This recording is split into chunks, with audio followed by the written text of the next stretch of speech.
Pour que l'Afrique prenne son envol, elle doit aussi se réconcilier avec son histoire et son identité profonde.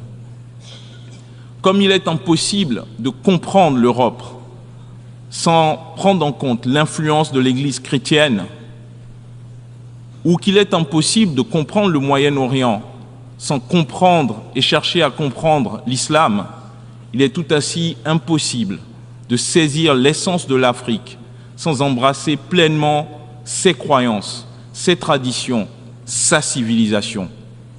C'est dans cet esprit que le Bénin, terre-mère de la culture vaudou, a pris l'initiative de corriger les perceptions négatives sur cette culture, notre culture.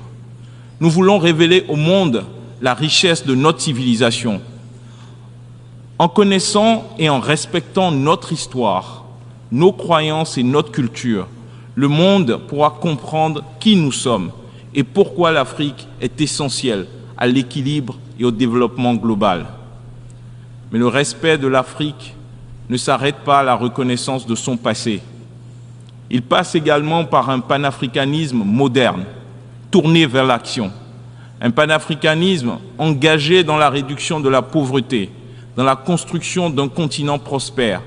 Un panafricanisme qui va au-delà des mots et qui passe à l'action. Ce panafricanisme doit se traduire par des actions concrètes.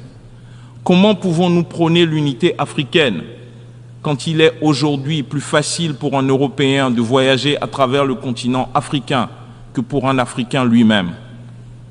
Le Bénin a fait un choix audacieux, courageux, panafricain, en supprimant dès 2017 les visas pour tous les ressortissants africains.